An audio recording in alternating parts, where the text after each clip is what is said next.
Urgent, urgent. Un ex-Toro demande pardon à la nation burkinabé et explique comment il est devenu Toro. Famille, je vous laisse regarder la vidéo et partager surtout au maximum.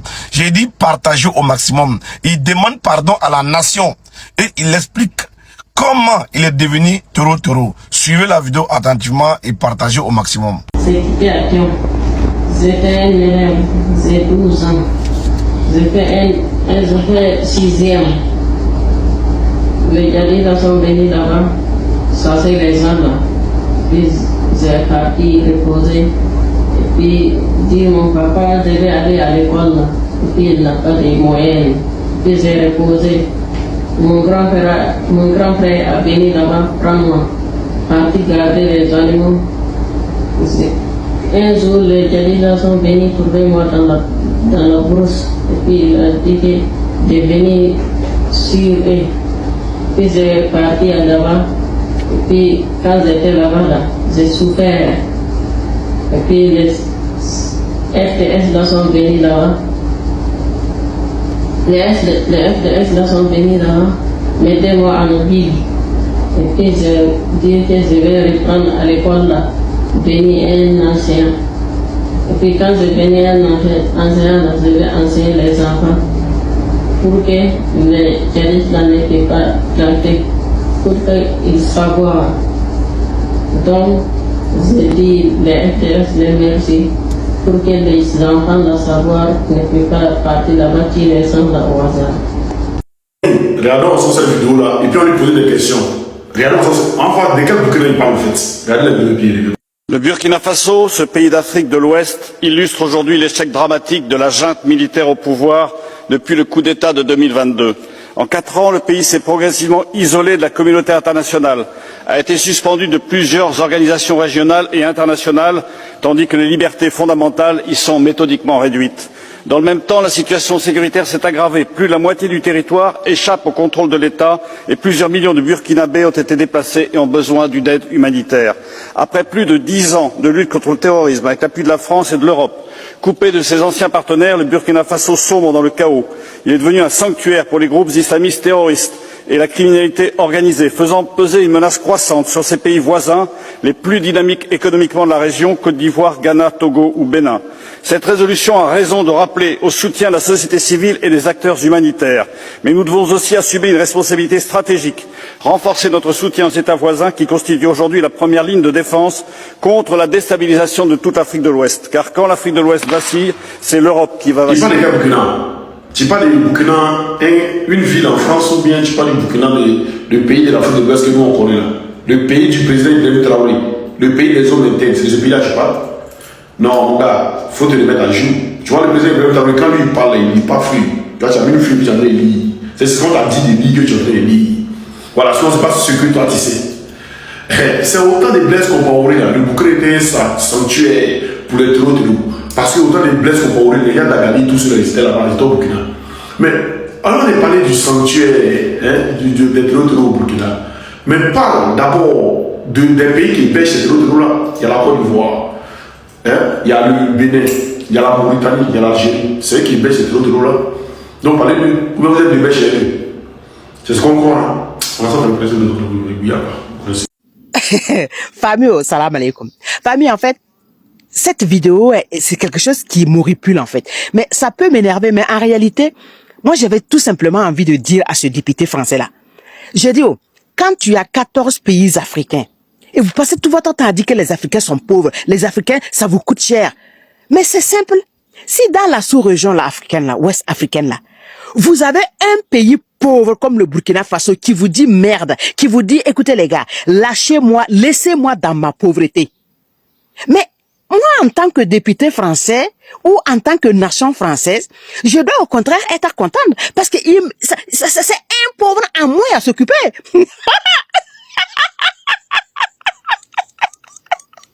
Donc les gars, c'est un pauvre en moins à s'occuper. Donc, mais pourquoi est-ce que tous les jours, c'est Burkina, c'est Mali, c'est Niger? C'est quoi votre problème?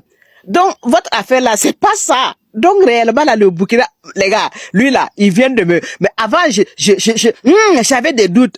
Mais mon gars, ce député là vient de me confirmer que le Burkina Faso est riche.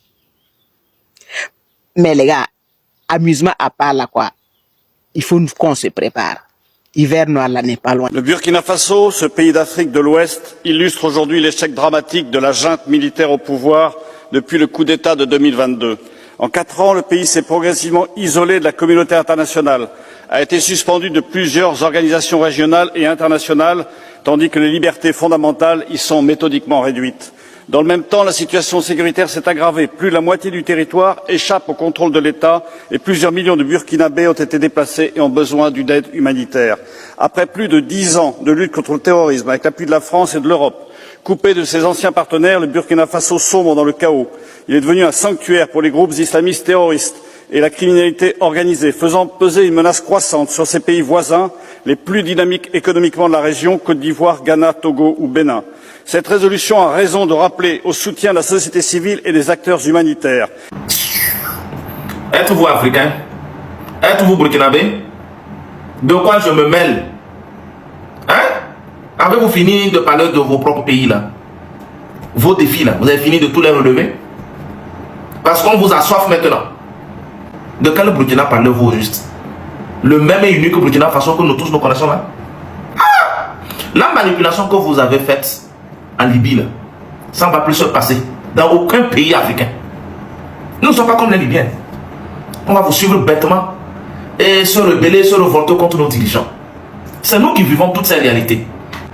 Combien de Burkinabés vous ont dit cela? Parce que vous entendez ici, installation d'une usine, oui, livraison d'un pont, oui, autoroute presque terminée, tout ceci vous fait mal.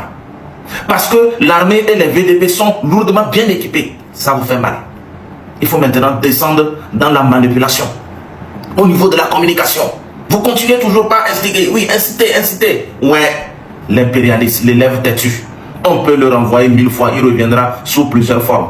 Laissez-nous tranquilles. Si les terroristes veulent qu'ils occupent tout le Burkina Faso, on ne viendra pas chez vous. On ne vous demandera pas le visa pour venir chez vous parce qu'on est attaqué. L'espace AES seulement, c'est tout un continent. Ok? On ne demandera pas visa. Donc, ne vous dérangez pas du tout. Gardez vos pays, vos richesses, votre développement à vous. Est-ce qu'on s'est plaint? Est-ce que les Burkinabés se sont plaints? Est-ce que les Haïtiens se sont plaints? Laissez-nous tranquilles. C'est tout ce qu'on a demandé, non? Est-ce que ça demande beaucoup de sacrifices? Laissez des gens tranquilles là, ça dérange quoi? Oh, quand il y a arrangement, ça fait mal à quelqu'un. Nous n'avons pas grand chose à vous dire, mais retenez une seule chose. Peu importe ce que vous ferez, avec ou sans vous, le Burkina Faso ne tombera pas. Le Mali ne tombera pas. Le Niger ne tombera pas. Bref, l'AES ne tombera pas. Ce qui m'étonne le plus est que jusqu'à présent, avec tout le combat que nous menons, vous avez toujours comme l'impression que nous dormons, que nous ne savons pas ce que nous faisons. Et vous pensez que nous ne vous connaissons pas. Il n'y a pas plus bête que celui qui pense que l'autre est bête. Famille, des très bonnes nouvelles. Le Niger vient de frapper encore très fort. Oui, Papa Abouraman Tiani vient de frapper encore très fort. Pour collaborer avec le Bénin, le Niger pose ses conditions. Suivez la vidéo attentivement pour mieux comprendre. Suivez attentivement et partagez au maximum. 2 préalables absolus doivent être verrouillés ici et maintenant. Premièrement, la signature d'un accord de défense et d'un accord de sécurité qui pose le principe intangible de la non-utilisation du territoire de l'un contre l'autre, de la transparence totale sur les dispositifs étrangers stationnés à proximité de notre frontière commune, la création opérationnelle d'une cellule bilatérale de fusion du renseignement pour que nous cessions de lutter seuls contre un ennemi qui ne connaît pas de frontières. Sur ces points, notre mandat est ferme et notre exigence est totale. Ils ne doivent être pas négociables, car ils touchent à la survie même de nos États et à la sécurité de nos populations. Très bonne nouvelle mes frères du côté du Mali. Les autorités annoncent la découverte d'une cachette liée à un chef terreau dans la région de Kidal, 20 juin 2026. Mes chers frères, c'est très grave du côté du Mali. Mes chers frères, avant même d'entrer dans la note informative, je vous prie de partager cette vidéo avec tout le monde, avec vos frères, afin que tout le monde puisse être au courant des avancées, afin que tout le monde puisse connaître que l'armée malienne est en train de malmener, est en train de prendre le dessus sur les terreaux. Donc mes frères, contrairement aux informations qui veulent nous faire croire que la situation n'est pas sous le contrôle des autorités maliennes, sachez que l'État malien est en permanence en train de découvrir ou alors en train d'éliminer plusieurs chefs terreaux qui ont opéré autrefois du côté du Mali, qui avaient toujours les domiciles du côté du Mali. Mais en fait, avant même de détailler, je vous prie de partager massivement cette vidéo parce que c'est très important. Donc mes frères, pour éviter de bavarder des bêtises, il faut directement qu'on passe à la note informative. Écoutez très bien. Kidal, 20 juin 2026. Les autorités ont annoncé ce samedi 20 juin 2026 une importante avancée dans le cadre des opérations de lutte contre le terreau menées dans la région ou alors menées dans le nord du pays. Selon des informations communiquées par les services compétents, une cachette qui aurait servi de refuge à un chef terreau recherché a été localisée dans la région de Kidal, au terme de plusieurs semaines de recherche, d'observation et de recoupement des renseignements, ou alors et de recoupement des informations. D'après les premiers éléments communiqués, cette découverte serait le fruit d'une longue opération de surveillance menée discrètement par les unités spécialisées déployées dans cette partie du territoire national. Les autorités indiquent que plusieurs informations ont été collectées et analysées afin de permettre aux équipes engagées sur le terrain d'identifier avec précision la zone qui faisait l'objet des investigations. Les responsables sécuritaires expliquent que la cachette se trouvait dans une région particulièrement difficile d'accès, caractérisée par son isolement et par les conditions géographiques qui rendent parfois les opérations complexes. Ces caractéristiques auraient été exploitées par les groupes armés pour échapper aux dispositifs de surveillance et pour organiser le déplacement dans la plus grande discrétion. Mes chers frères, je répète cette partie, c'est très important. Il faut que vous écoutiez. Écoutez, les responsables sécuritaires expliquent que la cachette présumée se trouvait dans une région particulièrement difficile d'accès, caractérisée par son isolement et par les conditions géographiques qui rendent parfois les opérations complexes. Ces caractéristiques auraient été exploitées par les groupes terreau pour échapper aux dispositifs de surveillance et pour organiser leur déplacement dans la plus grande discrétion. Selon les informations rendues publiques, les forces engagées dans cette opération ont procédé à la sécurisation du secteur avant d'effectuer les premières constatations. Plusieurs éléments matériels auraient été retrouvés sur les lieux et sont actuellement examinés dans le cadre des investigations ouvertes afin de déterminer leur provenance et leurs éventuelles utilisations. De toutes les façons, ils vont juste mener des investigations, mais on sait déjà qui finance cela. Donc même Jeune Afrique, média français, a affirmé que les Français ont proposé des armes aux opposants maliens afin qu'ils se retournent contre les autorités de Bamako. Nous continuons. Les autorités ont indiqué que cette opération s'inscrit dans le cadre des efforts entrepris depuis plusieurs mois pour réduire les capacités d'action des groupes terreau opérant dans certaines zones du pays. Elles ont également rappelé que les opérations de renseignement constituent un volet essentiel de cette stratégie et permettent d'obtenir des résultats importants dans la lutte contre les réseaux criminels. À titre de rappel, les premiers éléments communiqués indiquent qu'un citoyen malien aurait fourni des renseignements ayant permis aux services compétents d'orienter leurs recherches. Les autorités ont salué le sens du devoir et le patriotisme dont font preuve de nombreux citoyens qui contribuent par leurs informations aux efforts de sécurisation du territoire national. Mes chers frères, c'est très important. Les populations doivent fournir tous les éléments nécessaires aux autorités afin qu'ils appréhendent ces ennemis de la nation. C'est pas parce que, en effet, toute information, même si cette information semble négligeable d'après un citoyen, il faut qu'il fasse part de cette information aux autorités.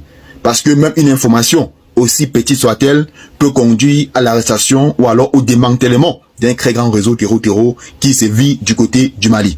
ou alors du côté de l'AES. C'est très important que la population collabore avec les forces de sécurité. Donc maintenant, mes frères, passons à la partie la plus importante. Écoutez, selon plusieurs observateurs, cette coopération entre les populations et les services chargés de la sécurité représente un facteur déterminant dans la prévention des attaques et dans l'identification des lieux de refuge utilisés par les groupes armés terror. Les autorités ont, à cette occasion, lancé un appel à la vigilance et à la responsabilité. Elles invitent les populations à continuer de signaler toute activité suspecte ou tout mouvement inhabituel susceptible de représenter une menace pour la sécurité des personnes et des biens. Elles ont également réaffirmé leurs engagements à poursuivre les opérations engagées sur l'ensemble du territoire national afin de préserver la stabilité du pays et d'empêcher les groupes terror de disposer des zones de repli ou des bases logistiques. Les responsables sécuritaires ont souligné que les enquêtes se poursuivent afin de faire toute la lumière sur les circonstances entourant l'utilisation de cette cachette présumée. Des investigations complémentaires sont actuellement en cours afin d'identifier d'éventuels soutiens logistiques et de déterminer l'étendue du réseau qui aurait pu être impliqué. Plusieurs spécialistes des questions sécuritaires rappellent que la lutte contre le terror est un travail de longue haleine qui exige non seulement des moyens opérationnels importants, mais également une coopération étroite entre les populations, les services de renseignement et les forces de défense et de sécurité. Les autorités maliennes ont enfin assuré que les efforts se poursuivront avec détermination et que toutes les dispositions nécessaires continueront d'être prises afin de garantir la sécurité des citoyens et de préserver l'intégrité du territoire national. Cette nouvelle avancée, selon les informations communiquées, témoigne une fois de plus de l'importance du renseignement et de la collaboration entre les populations et les autorités dans la lutte contre les menaces qui pèsent sur la paix, et la stabilité du Mali. Donc mes frères, vous avez compris, tout est clair. Donc l'État malien, ou alors ce qui a retenu, c'est que l'État malien a découvert, ou alors les forces armées maliennes, les FAMA, ont découvert une cachette appartenant à un chef terror du côté du Mali. Parce que les documents qui ont été découverts, ainsi que les matériels de communication témoignent bien sûr que ce domicile avait été utilisé autrefois par les terror.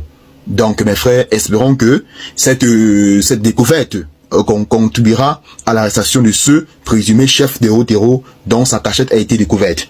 Donc mes frères, sur ce, c'est ici que prend fin cette note informative. J'espère de tout cœur qu'elle vous a plu. Si tel est le cas, faites tout pas dans les commentaires, abonnez-vous à la chaîne, partagez la vidéo avec vos amis et retournez tout à l'heure pour une nouvelle vidéo. Bye bye. Ouais famille, j'espère que vous avez bien suivi la vidéo et que l'information vous a vraiment plu. N'hésitez pas à vous abonner à la chaîne pour ne pas manquer les prochaines informations. Surtout, dites-moi en commentaire ce que vous en pensez à propos de l'information. On se retrouve dans la prochaine vidéo.